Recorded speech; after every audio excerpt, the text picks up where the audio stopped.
ପିଲାମାନଙ୍କର tiffin box ପାଇଁ ହଉ କି ଘରେ ଦେଖିବେ ମାନେ ଫଟାଫଟ ବନିବା ପାଇଁ ଟିଫିନ୍ ରେସିପିଟି ହଉ, ଯଦି ଏଇ ରେସିପିଟି ବନାଉଛନ୍ତି ନା ଦେଖିବେ ହେଲ୍ଦି ବି ବନିବ, ଟେଷ୍ଟି ବି ବନିବ। ବିନା ତରକାରୀରେ ବି ଆପଣମାନେ ଏ ରେସିପିଟି ବନେଇକିରି ଖାଇପାରିବେ। ବହୁତ ହି ଟେଷ୍ଟି ବି ଲାଗିବ। ଥରେ ବନେଇଲେ ବାରମ୍ବାର ବନେଇବେ। ଏତେ ପୁରା ସଫ୍ଟ ବି ବନିବ ଆଉ କ୍ରିସ୍ପି ବି ବନିବ। ଦେଖିବେ ପିଲାଠୁ ବଡ଼ ସମସ୍ତେ ପସନ୍ଦ କରିବେ। ପିଲାମାନେ ଯଦି ଭେଜିଟେବୁଲ୍ ଖାଇବାକୁ ପସନ୍ଦ କରନ୍ତିନି ତାହେଲେ ଏଇଭଳି ପ୍ରୋସେସ୍ରେ ବନେଇକି ଦିଅନ୍ତୁ ନା, ଦେଖିବେ ସମସ୍ତେ ପସନ୍ଦ କରିବେ। ତ ଦେଖନ୍ତୁ ପୁରାପୁରି ଫଟାଫଟ ପୁରା 15-20 ମିନିଟ୍ରେ ଆପଣମାନେ ବନେଇକି ରେଡ଼ି କରିପାରିବେ। ହାତରେ ବି ଦେଖନ୍ତୁ ବାହାର କରି ଆପଣମାନଙ୍କୁ ଦେଖାଇ ଦେଉଛି କେତେ ପୁରା ଇଏ ସଫ୍ଟ ବନିଛି। ତ ଆପଣମାନେ ଫୁଲ୍ ଭିଡ଼ିଓକୁ ୱାଚ୍ କରିକି ବନାନ୍ତୁ, ପରଫେକ୍ଟ ବନିବ ଆଉ କମ୍ ସମୟରେ ବନେଇକିରି ଖାଇପାରିବେ ବନେଇକି। ତ ଚାଲନ୍ତୁ ଲେଟ୍ ନ କରି ରେସିପି ପ୍ରସ୍ତୁତ କରିବା। ନମସ୍କାର, ଜୟ ଜଗନ୍ନାଥ ଫ୍ରେଣ୍ଡ, ଝିଲି କୁକିଂକୁ ଆପଣମାନଙ୍କୁ ଅନେକ ଅନେକ ସ୍ୱାଗତ। ପ୍ରଥମେ କିଛି ଭେଜିଟେବୁଲ୍ରେ ବନ୍ଧାକୋବି ନେଇଛି, ପୁଣି ଦେଖନ୍ତୁ ଏଠି ଅଳ୍ପ ଟିକେ ଗାଜର ଛୋଟ ଛୋଟ ପିସେସ୍ରେ କଟିଂ କରି, ଏଠି ବିନ୍ସ ନେଇଛି, ଅଳ୍ପ ଟିକେ କଞ୍ଚା ଲଙ୍କାକୁ କଟିଂ କରିଛି। ଆପଣମାନଙ୍କୁ ଯାହା ବି ଭେଜିଟେବୁଲ୍ ବା ପନିପରିବା ପସନ୍ଦ ଆପଣମାନେ ଛୋଟ ଛୋଟ ପିସେସ୍ରେ କଟିଂ କରିପାରିବେ କି ଗ୍ରେଟ୍ ବି କରିପାରିବେ। ଗୋଟେ ଗିନା ଆମେ ସେଇଥିରେ ଅଟାକୁ ଏଡ଼୍ କରିଦେବା। ଦେଖନ୍ତୁ ଏଠି ଅଳ୍ପ ଟିକେ ଗୁଣ୍ଡ ମସଲାରେ ହଳଦୀ ଗୁଣ୍ଡ ଦେଇଛି 1 ଚାମଚ, ଗରମ ମସଲା ଦେଇଛି 1 ଚାମଚ, ପୁଣି ଅଳ୍ପ ଟିକେ ଚିଲି ଫ୍ଲେକ୍ସ ବା ଦରକଟା ଲଙ୍କାଗୁଣ୍ଡ ଦେଇଛି ଆଉ ସ୍ୱାଦ ଅନୁସାରେ ଦେଇଦେବା ଲୁଣ। ଲୁଣକୁ ଏଡ଼୍ କରିସାରିବା ପରେ ଆମେ ଚାମଚ ସାହାଯ୍ୟରେ ନା ଭଲସେ ଆକୁ ମିକ୍ସ କରିଦେବା। ତ ଦେଖନ୍ତୁ ଏଇ ପ୍ରୋସେସ୍ରେ ଭଲସେ ଟିକେ ମିକ୍ସ କରିଦେବେ, ଯେମିତି ମସଲା ଗୁଡ଼ିକ ଅଟାରେ ଆମର ପୁରା ମିକ୍ସ ହେଇଯିବ। ଆପଣମାନେ ଚାହିଁଲେ ଏଠି ସୁଜି ବି ହାଫ୍ ଗିନା ଏଡ଼୍ କରିପାରିବେ। ଯଦି ଅଟା ନେଉଛନ୍ତି 1 ଗିନା ତାହେଲେ ହାଫ୍ ଗିନା ସୁଜି ଏଡ଼୍ କରି ଦହି ବି ଏଡ଼୍ କରିପାରିବେ, କିନ୍ତୁ ମୁଁ ଏଠି ସୁଜି ଦହିକୁ ସ୍କିପ୍ କରିଛି।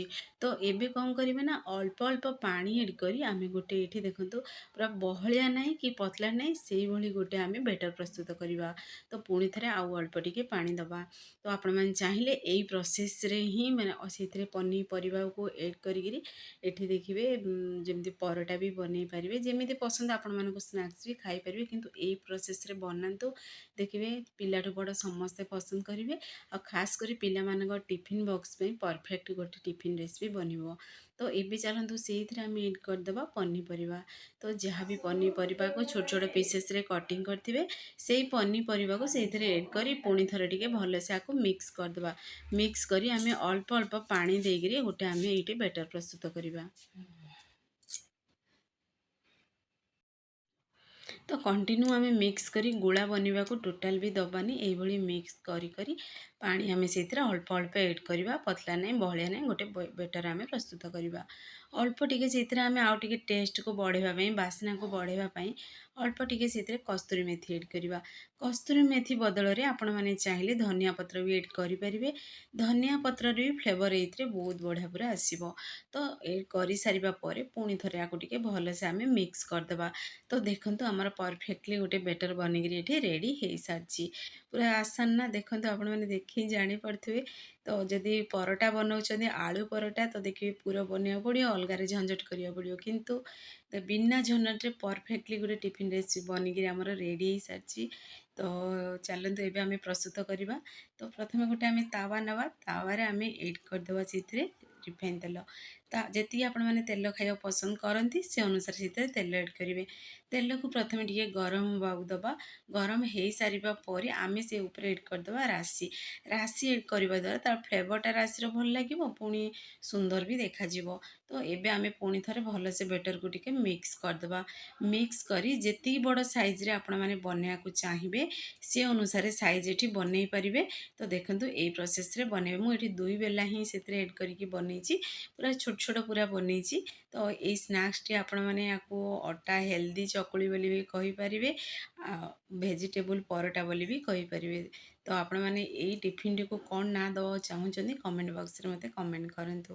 ତ ଗୋଟେ ସାଇଡ଼୍ ଟିକେ ଫ୍ରାଏ ହେଇସାରିବା ପରେ ଆମେ ପୁଣି ଥରେ ଟିକେ ଓଲଟେଇ ଦେବା। ପୁରାପୁରି ଇଜିଲି ପୁରା ଓଲଟିଯିବ।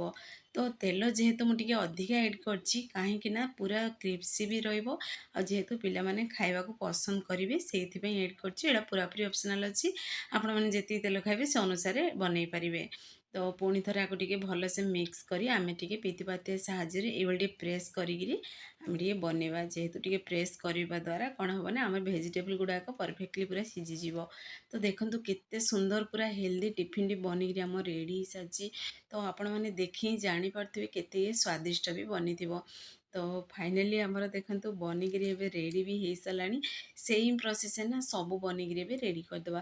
तो चलतु आउ गोटे भी बनिकी आपण पुणी थे देखी दूसरी पुणी थे आम बेटर को टिके मिक्स करवा। ये मिक्स करने द्वारा कौन हम ना पनीपरिया गुड़ाक पूरा मिक्स होकर आसो। तो से ये मिक्स करेंगे पुणी थे तावारे तेल एड करेंगे।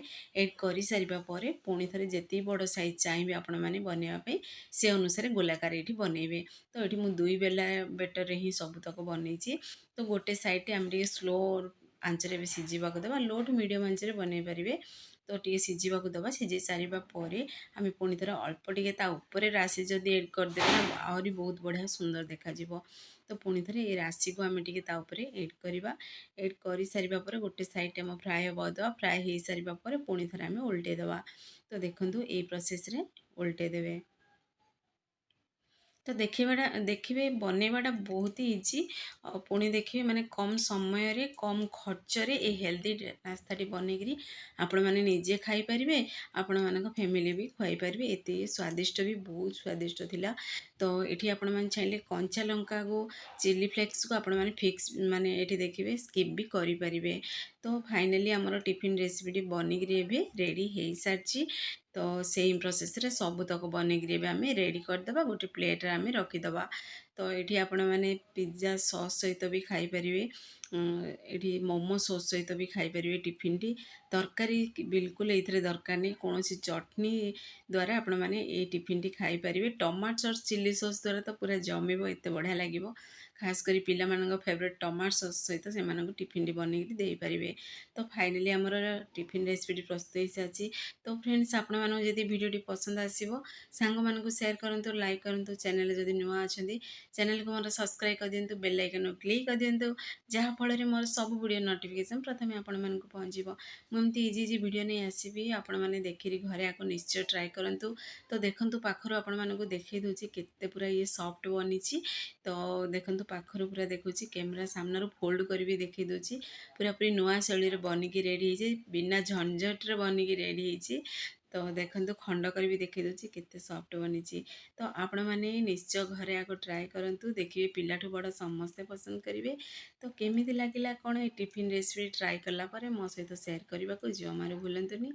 तो पुणी एक नुआ रेसिपी देखा से पर्यंत रोची नमस्कार जय जगन्नाथ।